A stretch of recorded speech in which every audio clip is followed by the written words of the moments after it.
بسم اللہ الرحمن الرحیم۔ السلام علیکم، میں شجیع اللہ فراست۔ آپ دیکھ رہے ہیں نیشنل اور انٹرنیشنل نیوز پر مشتمل 4 ٹی وی کا خصوصی خبرنامہ دنیا بھر سے، یعنی خبریں آپ کی نظر سے۔ سب سے پہلے ہیڈ لائنز۔ ایران میں سابق نائب وزیر دفاع اکبری کو پھانسی دے دی گئی، برطانیہ کے لیے جاسوسی کے قصوروار پائے گئے۔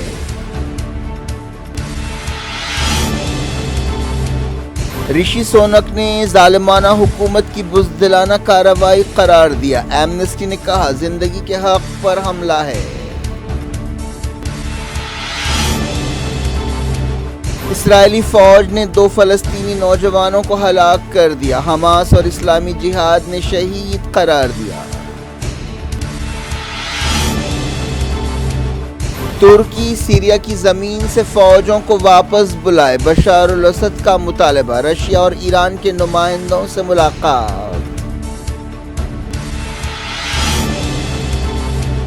خارکیف میں انفراسٹرکچر پر رشیا نے ایک بار پھر کیے حملے، یوکرین نے کہا سولیڈار شہر پر ماسکو کا قبضہ نہیں ہوا۔ عرب بہار کے 12 سال، تیونس میں ہزاروں لوگ سڑکوں پر نکل آئے، صدر کے خلاف احتجاج۔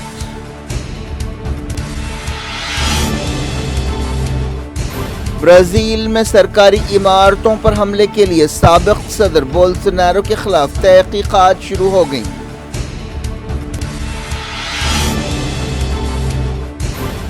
امریکہ میں موٹاپا سنگین مسئلہ، بچوں میں اوبیسٹی کم کرنے کے لیے نئی گائیڈ لائن، سرجری کا مشورہ۔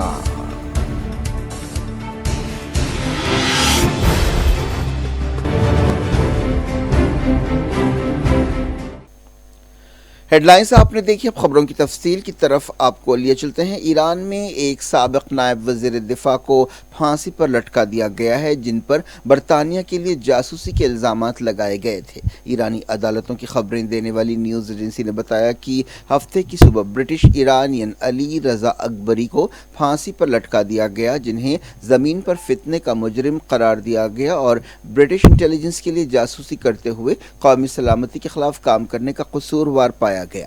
نیوز ایجنسی نے بتایا کہ اکبری کو انٹیلیجنس خبریں پہنچاتے ہوئے داخلی اور خارجی سیکیورٹی کو نقصان پہنچانے کے لیے سزائے موت سنائی گئی۔ نیوز ایجنسی نے کہا کہ اس معاملے میں برطانیہ کی خفیہ ایجنسی کی کارروائیاں یہ ظاہر کرتی ہے کہ قاضی ان کے لیے کتنی اہمیت رکھتا تھا۔ اسے برطانیہ کی خفیہ ایجنسی MI6 نے ٹریننگ دی تھی اور ایرانی انٹیلیجنس سروس کو ناکام بنانے کے لیے فرضی کمپنیاں بنائی گئی تھیں۔ یہ بھی کہا گیا کہ اکبری نے آسٹریا، UAE اور دوسرے ملکوں میں خفیہ میٹنگز کی تھیں۔ اسے اپنے ملک سے دغا بازی کرنے پر برطانیہ کی شہریت بھی دی گئی تھی۔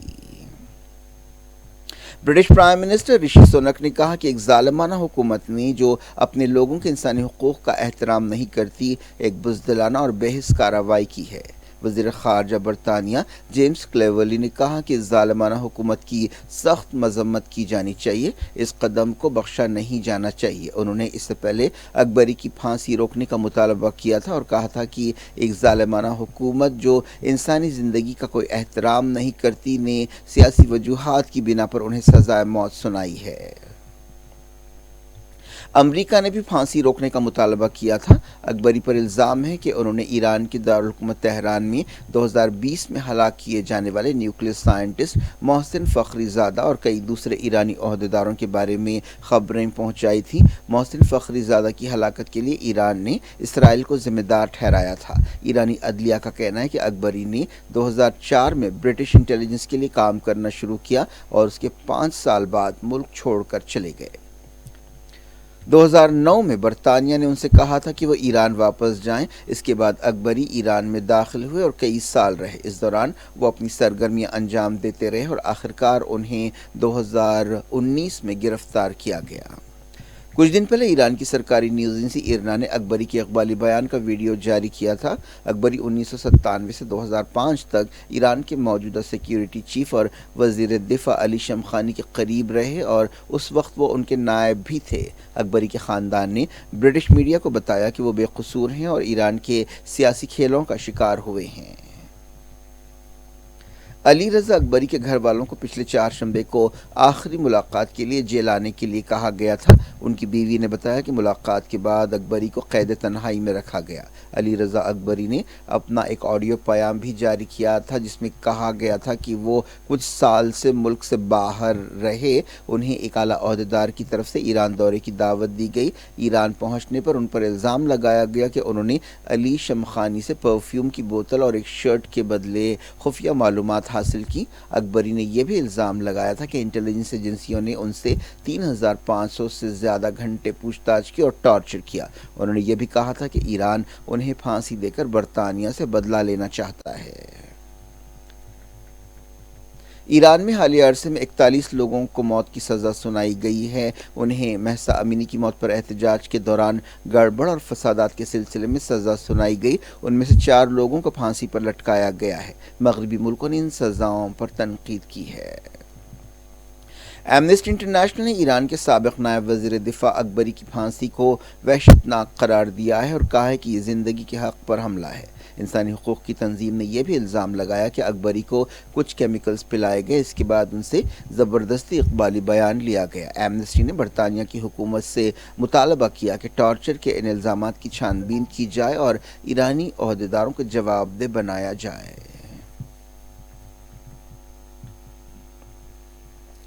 اسرائیل نے مغربی کنارے میں اور 2 فلسطینی نوجوانوں کو ہلاک کر دیا۔ یہ واقعہ جنین شہر کے قریب ایک گاؤں میں پیش آیا۔ اس سے کچھ گھنٹے پہلے ہی ایک اور فلسطینی نوجوان جو پچھلے دنوں زخمی ہوا تھا دم توڑ گیا۔ تازہ واقعہ ہفتے کی صبح جابا ٹاؤن کے قریب پیش آیا جس میں 24 سالہ عز الدین باسم اور 23 سالہ امجد عدنان خلیلی کو گولی مار دی گئی۔ وفا نیوز ایجنسی نے بتایا کہ اسرائیلی سپاہیوں نے ان کی کار پر گولیوں کی بوچھاڑ کر دی۔ اس مقام کے قریب اسرائیلی فوج نے ایک چیک پوائنٹ بنایا تھا۔ چیک پوائنٹ کے قریب فلسطینیوں اور اسرائیلی سپاہیوں میں جھڑپیں ہوئیں۔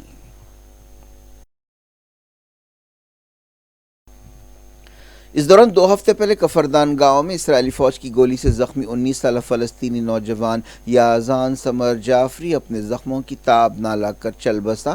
تازہ ہلاکتوں کے ساتھ اس سال یعنی 2023 میں اب تک جاں بحق فلسطینیوں کی تعداد 12 ہو گئی ہے۔ فلسطین کی اسلامی جہاد تنظیم نے کہا کہ مارے گئے دونوں نوجوان اس کے رکن تھے۔ ایک بیان میں اسلامی جہاد نے انہیں شہید قرار دیا۔ حماس نے فلسطینی نوجوانوں کی شہادت پر ایک بیان جاری کیا اور انہیں ہیرو قرار دیا۔ حماس نے فلسطینیوں سے کہا کہ وہ اسرائیلی قبضے کے خلاف اپنی لڑائی جاری رکھیں اور پوری طاقت سے اس لڑائی میں حصہ لیں۔ سیریا کے صدر بشار الاسد نے ترکی کے ساتھ صلح کی کوششوں کے بارے میں پہلی بار اپنی خاموشی توڑی اور مطالبہ کیا کہ ترکی سیریا کی زمین سے اپنے سپاہیوں کو واپس بلائے اور اپوزیشن گروپس کے لیے اپنی تائید ختم کرے۔ ترکی اور سیریا ایک دہے سے ایک دوسرے کے خلاف ہیں۔ ترکی نے سیریا کی خانہ جنگی میں بشار الاسد کے مخالف گروپس کی بھرپور مدد کی تھی۔ رشیا دونوں ملکوں کے درمیان تعلقات کو سدھارنے کی کوشش کر رہا ہے۔ پچھلے مہینے ماسکو میں تینوں ملکوں کے ڈیفنس منسٹرز کی ملاقات ہوئی تھی۔ ترکی کے صدر طیب ایردوان نے حالیہ عرصے میں کئی بار بشار الاسد سے ملاقات کی خواہش ظاہر کی ہے۔ بشار الاسد نے دمشق میں رشیا کے صدارتی نمائندے سے ملاقات کی اور کہا کہ ترکی کے ساتھ بات چیت کا مقصد سیریا کی زمین پر قبضہ برخاست کرنا اور دہشت گردی کے لیے ترکی کی مدد روکنا ہونا چاہیے۔ دونوں ملکوں کے فارن منسٹرز کی بھی فروری میں ملاقات ہونے والی ہے۔ ایران کے وزیر خارجہ حسین عامر عبداللہیان نے دمشق میں بشار الاسد سے ملاقات کی اور خطے اور سیریا کی تازہ صورتحال کے بارے میں بات چیت کی۔ ایران نے سیریا اور ترکی کے درمیان بات چیت کی کوششوں پر خوشی کا اظہار کیا۔ ایران کے وزیر خارجہ حسین عامر عبداللہیان نے بیروت میں حزب اللہ چیف حسن نصر اللہ سے ملاقات کی۔ اس میٹنگ کے دوران انہوں نے لبنان، فلسطین کی صورتحال کے علاوہ خطے اور دنیا کے حالات کے بارے میں بات چیت کی۔ حسین عامر عبداللہیان نے کہا کہ ایران مشکل وقت میں لبنان کے ساتھ دوستی نبھائے گا۔ انہوں نے یقین دلایا کہ ایران معیشت، تجارت اور توانائی جیسے شعبوں میں لبنان کے ساتھ تعاون کرے گا۔ اس دوران بیروت میں میڈیا سے بات چیت کرتے ہوئے ایرانی وزیر نے کہا کہ سعودی عرب ایران کے ساتھ تعلقات سدھارنا نہیں چاہتا۔ حسین عامر عبداللہیان نے کہا کہ ہم نے تعلقات میں بہتری کے ارادے ظاہر کیے ہیں۔ اگر سعودی عرب کی طرف سے بھی ایسی خواہش ہوتی ہے تو تعلقات تیزی سے معمول پر لائے جا سکتے ہیں۔